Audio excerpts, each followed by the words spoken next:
Hola, mi nombre es Héctor Martínez y soy gerente de desarrollo de negocios para América Latina de APC por Schneider Electric.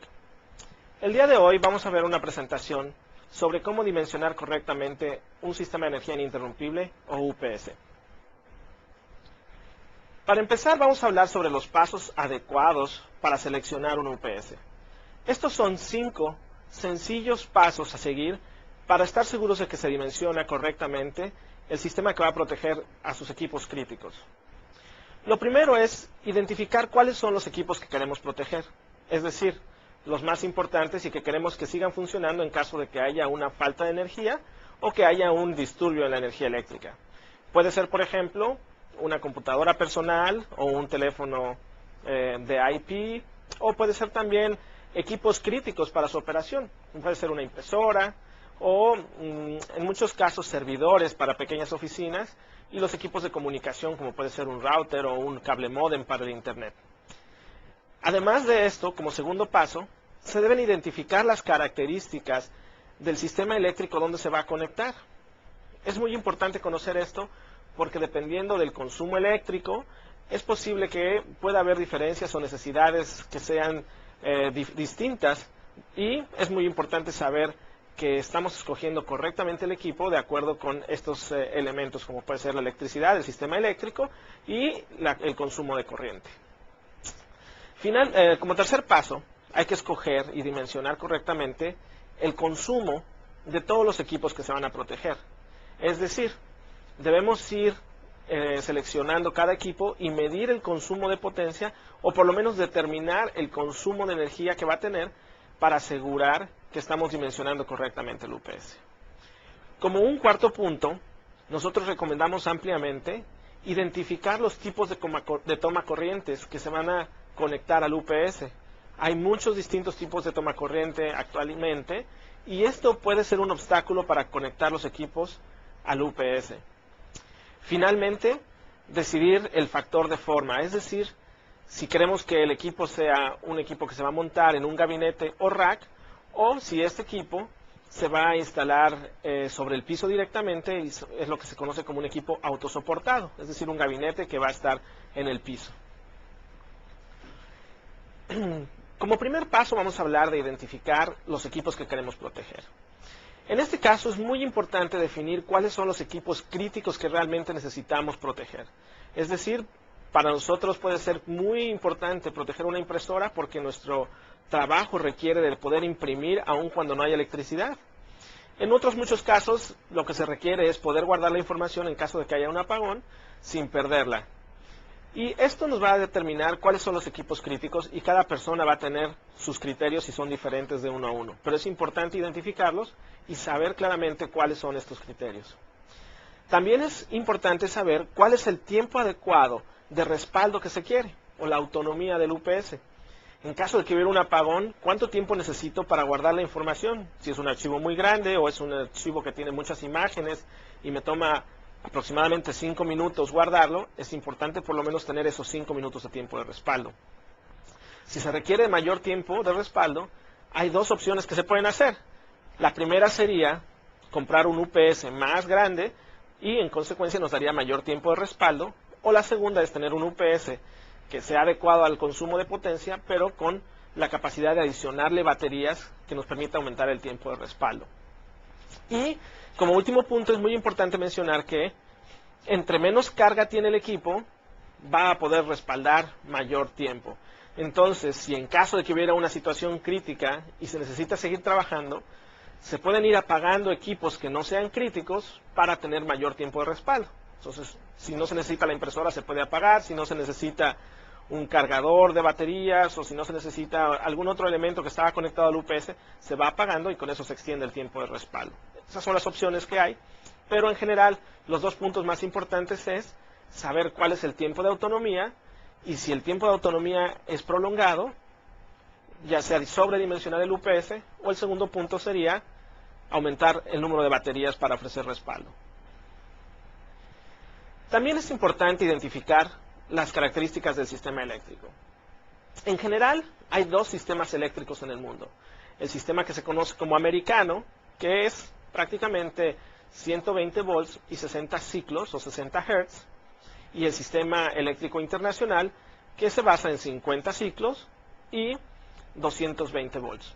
Sin embargo, en muchos países en Latinoamérica encontramos con diferentes combinaciones de estos voltajes.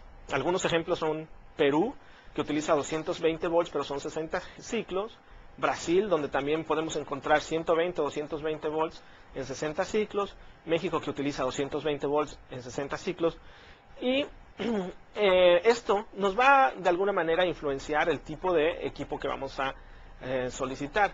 Por lo general, los equipos se venden exclusivamente en los mercados donde son adecuados, pero no es malo siempre asegurarse de que estamos escogiendo el UPS adecuado.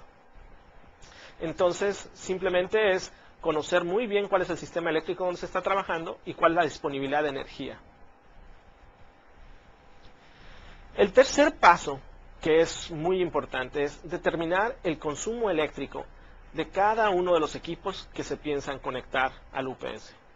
En el primer paso ya decidimos cuáles son los equipos críticos que vamos a conectar, y ahora necesitamos saber cuál es la energía que van a requerir para operar. Lo ideal sería poder medir el consumo eléctrico por medio de un instrumento, pero esto puede ser muy complicado porque los instrumentos de medición son caros y se requiere de una habilidad para poder medir realmente el consumo. Por esto, nosotros recomendamos la forma más sencilla, que es identificar los datos de placa o la especificación que da el fabricante. Esto puede venir en el manual del equipo, o la mayoría de los fabricantes tienen en una placa grabada en la parte posterior del equipo sus consumos eléctricos. Estos consumos eléctricos los pueden dar prácticamente de dos formas. Pueden indicar la potencia y por lo general lo indican en watts. O la segunda opción es que nos digan el voltaje que consumen y la corriente. El producto del voltaje por la corriente nos dirá cuál es la potencia. Y por otro lado, si nos indican los watts, una práctica recomendada es dividir el valor de los watts entre 0.7 para obtener la potencia aparente o los VAs. Esa es una práctica común y que nos asegura que estamos dimensionando correctamente el equipo. Entonces, retomando este punto, como les digo, todos los equipos eléctricos tienen por lo general una placa donde están los datos. Estos son algunos ejemplos. Tenemos un switch que consume 120 volts y 1 ampere. El producto de multiplicar los 120 volts por 1 ampere nos dan 120 volts ampere. Esa es la unidad de medición. También una central telefónica nos va a consumir 120 volts y 10 amperes. En este caso, este va a consumir 1200 volts ampere. Unos parlantes de un iPod van a consumir 18 volts y 0.8 amperes, lo que representa 14.4 volts ampere. Una potencia muy pequeña, pero para alguna persona puede ser importante y quiere mantener sus parlantes funcionando aun cuando haya una pérdida en el suministro. De la misma forma, cualquier equipo, como les decía, puede tener estos valores. 120 volts y 12.5 amperes nos dan 1500 watts, 1500 VAs. En el caso de este equipo, también resulta que los watts son equivalentes a los volts ampere. Es un caso muy especial. Un escáner puede consumir 36 volts ampere y un estéreo o un equipo de sonido 38 volts ampere. Es decir, su consumo es muy pequeño. Una impresora nos consume 18.5 volts y 2 amperes, que son el equivalente a 37 volts ampere. Un DVD player, 18 volts ampere, y un cargador de una BlackBerry, 60 volts ampere. Entonces, una vez que se han sumado todas estas cargas, se va a obtener el valor del consumo en volts ampere. Este es el valor que nos va a determinar la capacidad del UPS que debemos considerar. Entonces, el UPS debe ser siempre al menos de la misma capacidad o mayor de la suma de todos estos equipos que hemos seleccionado. En este caso nos da un UPS de aproximadamente 3500 VAs. Un UPS de 3500 VA nos aseguraría que todos estos equipos se pueden proteger y van a operar correctamente en caso de que haya una falla de energía. Como cuarto punto, nosotros sugerimos siempre identificar cuáles son los tomacorrientes que se van a conectar al UPS. Esto es una situación importante porque, como ustedes saben, las diferentes cargas tienen diferentes tipos de tomacorrientes.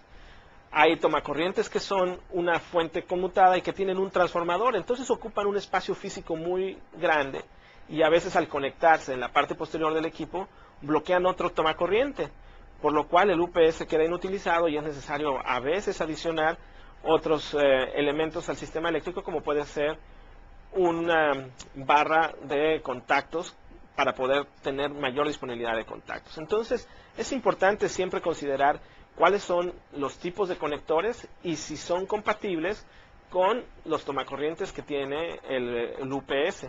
Entonces, estos son unos ejemplos de tomacorrientes que se pueden encontrar en los sistemas eléctricos americanos. Son muy comunes, pero es posible que un UPS no cuente con todos estos ejemplos. Puede tener un tipo u otro tipo. Y entonces, si hay diferentes cargas, es siempre importante considerarlo y buscar la solución antes de encontrarse ya con que el equipo no es compatible con los tomacorrientes. Por eso es que recomendamos mucho verificar esto antes de comprar el UPS. Finalmente, el último punto es escoger el factor de forma. Para pequeñas oficinas y para ambientes donde hay un consumo eléctrico ya un poco más alto o que se tienen equipos como una central telefónica, un servidor, es muy común utilizar racks. Estos racks o gabinetes pueden ser de diferentes formas, de 2 postes, de 4 postes o cerrados. Entonces, si el UPS se va a montar en un rack, es importante también considerar esto, porque se necesitarán soportes para ajustarlo, ya sea en 2 postes o en 4 postes, dependiendo del tipo de rack que ustedes tengan. Por otro lado, si es para una casa o un uso doméstico donde no se tiene un rack, es común que el UPS vaya en el piso. Y entonces el UPS debe estar diseñado para poder hacer el uso eficiente del espacio. Es decir, un UPS de rack en el piso va a ocupar un área, puede causar accidentes y no sería lo más conveniente. Entonces se necesitaría un UPS que tuviera una forma de torre para montarlo en el piso. Por eso es importante seleccionar si va a ser un UPS autosoportado o un UPS de montaje en rack. En el caso de APC, tenemos muchos modelos que tienen esta dualidad. Pueden ser montados en rack o tienen accesorios también para ser autosoportados o montados en el piso. Pero es importante siempre considerar esto al dimensionar un UPS y seleccionarlo. En resumen, estos son los 5 pasos que son muy sencillos para asegurarse de que se está seleccionando el UPS adecuado. Como decíamos, primero, determinar los equipos que queremos proteger y el tiempo de autonomía que estamos buscando o que requerimos para mantener la operación. Segundo, identificar las características del sistema eléctrico, es decir, saber que estamos instalando el equipo en un sistema eléctrico adecuado. Tercero, calcular el consumo eléctrico de todos los equipos que se van a proteger. Entonces, saber bien que el UPS va a ser capaz de proteger todos los equipos críticos que queremos conectar en este caso. Como cuarto punto, escoger el UPS con los tomacorrientes compatibles con los equipos que vamos a proteger. Si no existiera un UPS con todos los tomacorrientes, tener la previsión de quizá conseguir accesorios en el UPS que nos permitan proveer tomacorrientes que sean compatibles con los equipos que vamos a conectar.